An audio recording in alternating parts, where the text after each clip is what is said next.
ان کی غربت، ان کی تنہائی، ان کی بے کسی، ان کے مصائب، ان کے آلام کو یاد کرے اور تو گریہ کرے اور تیرے آنسو گر جائیں، آنسو آنکھ سے نکلتے ہی تیرے سب گناہ معاف ہو جائیں گے، زیادہ ہو کم ہو، صغیر ہو یا کبیر ہو، اللہ تعالیٰ اس کو معاف کر دیتا ہے۔ یا ابن شبیب ان سرك ان تلقى الله عز وجل ولا ذنب عليك فزور الحسین علیہ السلام۔ یا ابن شبیب اگر تجھے پسند ہے، تجھے خوشی ہوتی ہے کہ تو روز قیامت تیرے سب گناہ معاف ہوئے، روز قیامت محشور ہو، تیرے نام اعمال میں کوئی گناہ نہ ہو، تو اس کا طریقہ یہ کار یہ ہے کہ زیارت کر امام حسین علیہ السلام، زیارت کر امام حسین علیہ السلام۔ یا ابن الشبیب ان سرك ان تسكن الغرف المبنية في الجنة مع النبي صلى الله عليه وآله صلی اللہ علیہ فلعن قتلة الحسین۔ یا ابن شبیب اگر تجھے پسند ہے، تجھے محبت ہے اس بات سے کہ جنت کے پیلسز میں، جنت کے قصور میں، جنت کے گھروں میں نبی صلی اللہ علیہ وآلہ وسلم کے ساتھ وہاں پہ سکونت ہو تیری، اللہ اکبر، بڑی بات، بہت بڑی بات ہے۔ اور اہل بیت طاہرین علیہم السلام، امام رضا علیہ السلام کے ساتھ سکونت ہو، ٹھیک ہے، ان کا پڑوس مل جائے، امام امیر المؤمنین علیہ السلام کی پڑوس مل جائے، امام حسن علیہ السلام کی پڑوس مل جائے، امام حسین علیہ السلام کی پڑوس مل جائے، تو اس کا کیا ہے طریقہ کار؟ جو لوگ ظلم، جنہوں نے ظلم کیا اہل بیت طاہرین علیہ السلام، ان سے دشمنی رکھو، ان سے براءت کا اظہار کرو، ان کو لعنت کرو، دشمنوں نے اہل بیت علیہ السلام کے خلاف نرمی نہ ہو دل میں، ٹھیک ہے نا۔ قاتلین امام حسین علیہ السلام کو لعنت کرو، اور ان کے قاتل ایک آدمی نہیں ہے، جنہوں نے لشکر بنایا، جنہوں نے اس حکومت کی تاسیس کی، وہ لشکر کب سے بنا؟ جب سے وہ حکومت کی تاسیس ہوئی ہے، ٹھیک ہے نا۔ اللہم لعن اول ظالم ظلم حق محمد وآخر تابع له على ذلك۔ یا ابن شبیب ان سرك ان يكون لك من الثواب مثل ما لمن استشهد مع الحسین علیہ السلام فقل متى ما ذکرته۔ یا ابن شبیب اگر تم چاہتے ہو کہ تمہیں وہی ثواب ملے جو ثواب ملا ہے ان لوگوں کو جو کربلا میں شہید ہوئے، وہی ثواب تجھے مل جائے، تو ہمیشہ اللہ سے یہ دعا کرو، یا لیتنی کنت معہم فافوز فوزا عظیما، اے اللہ کاش میں کربلا میں ہوتا، کاش ہم کربلا میں ہوتے، دعا کر لو کہ میں اپنی جان قربان کرتا، یہ دعا ہمیشہ کرتا رہو، یا اللہ کاش میں کربلا میں ہوتا کہ میں اپنی جان قربان کرتا مولا حسین علیہ السلام، میں اپنا میرے گلے میں تیر آتے ہیں، میں ذبح ہو جاتا، امام حسین علیہ السلام کا دفاع کرتے ہوئے میں ذبح ہو جاتا۔ یا کوئی بہن ہے وہ بھی اسی طرح دعا کرے کہ میں بی بی زینب سلام اللہ علیہا کو پہ آنچ آنے سے پہلے، ان کی چادر چیننے سے پہلے میں وہاں پہ اپنے آپ کو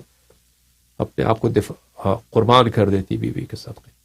تو اس کا اجر یہ ہے کہ اللہ وہی شہداء کربلا کا اجر انسان کو دے گا۔ فرمایا یا ابن شبیب ان سرک ان تکون معنا فی الدرجات العلا من الجنان، اگر یا ابن شبیب اگر تجھے یہ پسند ہے کہ ہمارے ساتھ جنت کے بلند ترین مقامات پہ ہمارے ساتھ محشور ہو، فاحزن لحزننا وافرح لفرحنا، ہمارے حزن میں حزین ہو جانا، ہمارے غم میں غم زدہ ہو جانا، اور ہمارے خوشیوں میں خوش ہو جانا۔ اگر تم چاہتے ہو ہمارے ساتھ محشور ہو تو اس کا شرط یہی ہے۔ یہ سب محبت کی شروط ہے عزیزوں، نصرت محبت، یعنی نصرت بھی کرنا ہے تو محبت کی وجہ سے، غم زدہ بھی ہونا ہے تو محبت کی وجہ سے، خوش بھی ہونا ہے تو محبت کی وجہ سے، یعنی محبوب موالی ہمارے سردار جو ہے سلام اللہ علیہ، ہمارے سید جو ہے سلام اللہ علیہ، ان کی محبت اتنی زندگی کے ہر شعبے میں حاکم ہو کہ وہ ان کے غم میں غم زدہ ہو جانا، ان کی مصیبت میں رونا، ان کی خوشی میں خوش ہونا۔ والفرح وعليك بولايتنا فلو ان رجلا احب حجرا لحشره الله معه يوم القيامه، اگر انسان ایک پتھر سے بھی محبت کرے تو اللہ تعالیٰ اس کو پتھر کے ساتھ محشور کرے گا۔ اللہ تعالیٰ یعنی اگر آپ کسی بھی غلط امام کے ساتھ محبت کرو گے تو اسی کے ساتھ محشور ہو گیا۔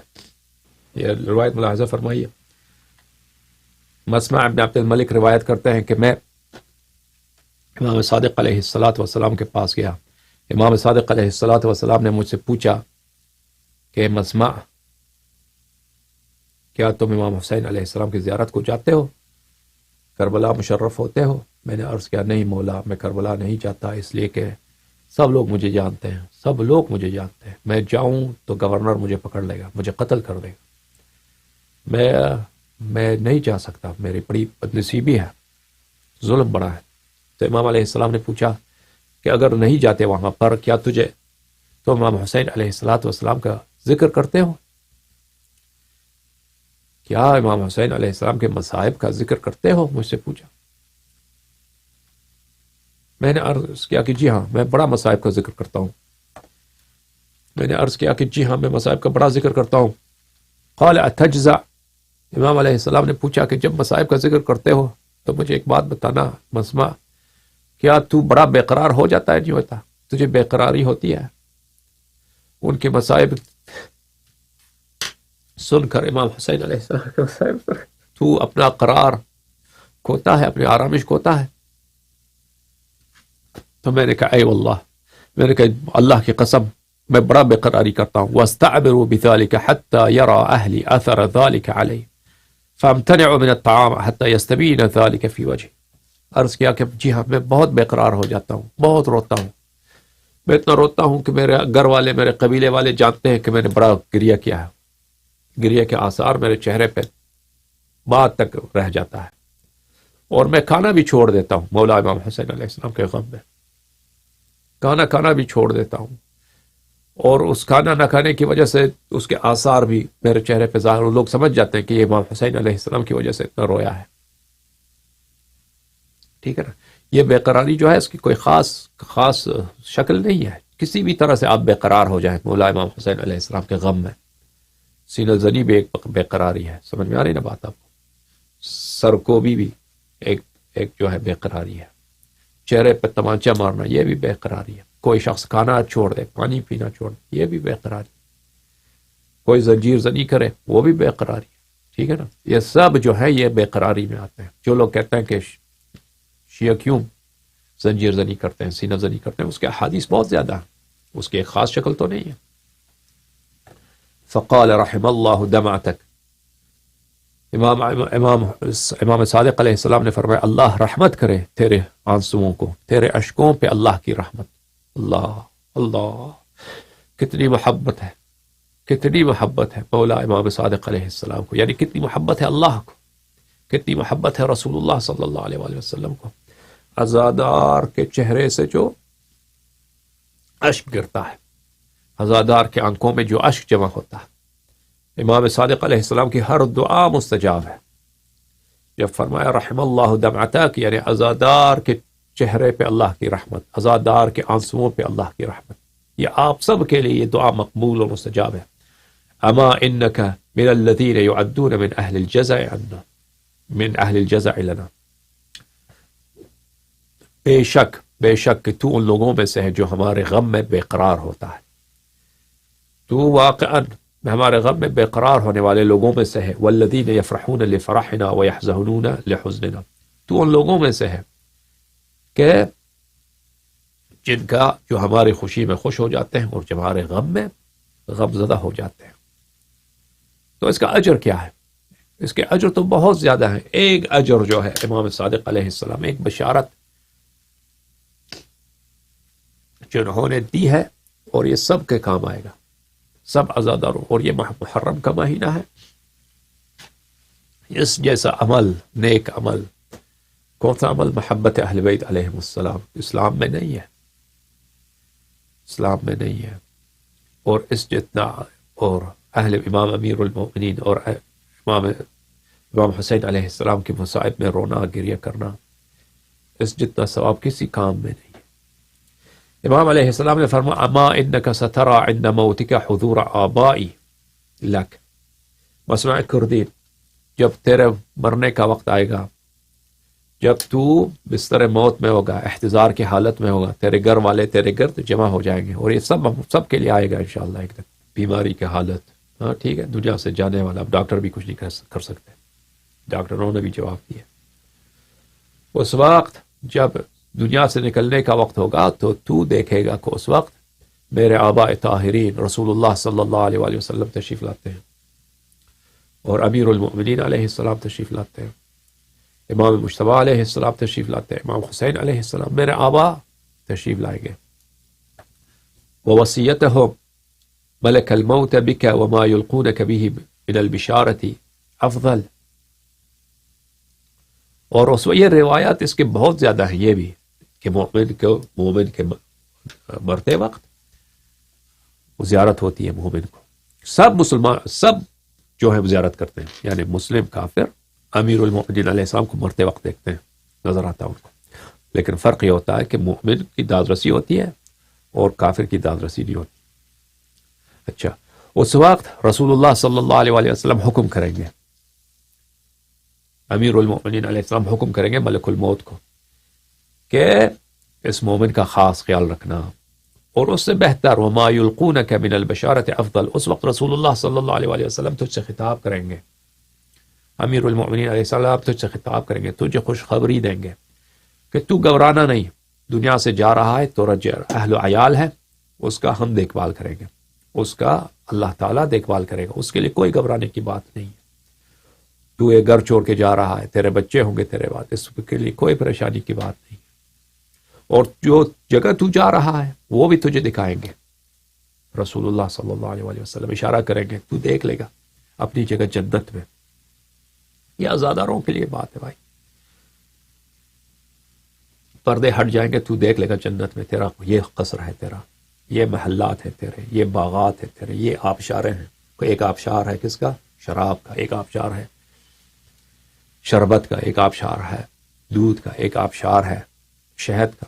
ایک آبشار ہے ٹھنڈے پانی کا. سبحان اللہ. اور کیا پرندے ہیں، کیا قصور ہے، دروازے ہیں یاقوت کے، وہاں پہ بستر ہے حریر کے. سبحان اللہ. سونا چاندی، وہاں پہ دسترخوان لگے لاکھوں کی تعداد میں، مختلف قسم کے غذا کھانے وہاں پہ، وہ تو دیکھ لے گا. اور اس وقت تجھ سے کہا جائے گا کہ تو واپس دنیا کو پلٹنا چاہتا ہے، ہاں، یا وہاں جنت میں کو جانا چاہتا ہے. تو کہے گا، خود ملک الموت سے کہے گا کہ جلدی سے میری قبض روح کر دے، جلد سے جلد میری قبض روح کر دے، تاکہ مجھے اس دنیا سے کوئی واسطہ ہی نہیں، میں وہاں پہ جاؤں رسول اللہ صلی اللہ علیہ وآلہ وسلم کی صحبت میں، اہل بیت طاہرین علیہ السلام کی صحبت. اچھا، تو فرمایا کہ وما یلقونک به من البشارة افضل، اور تجھے جو بشارت دیں گے، خوشخبری دیں گے رسول اللہ صلی اللہ علیہ وآلہ وسلم اور امیر المؤمنین علیہ السلام اور امام حسین علیہ السلام، امام حسن علیہ السلام، وہ اس کی تو بات ہی کچھ اور ہے. وَلَمَلَكُ الْمَوْتِ أَرَقُّ عَلَيْكَ وَأَشَدُّ رَحْمَةً لَكَ مِنَ الْأُمِّ الشَّفِيقَةِ عَلَى وَلَدِهَا. اس وقت ملک الموت جب آئے گا، تیرے قبض روح کرے گا، تو وہ ایک ماں جو مہربان ماں ہے اپنے بیٹے کے لیے، بیٹی کے لیے کتنا مہربان ہے ماں جو ہوتی ہے، اس سے بھی ملک الموت تجھ پہ زیادہ شفقت رکھے گا. کیونکہ رسول اللہ صلی اللہ علیہ وآلہ وسلم نے کیا ہے؟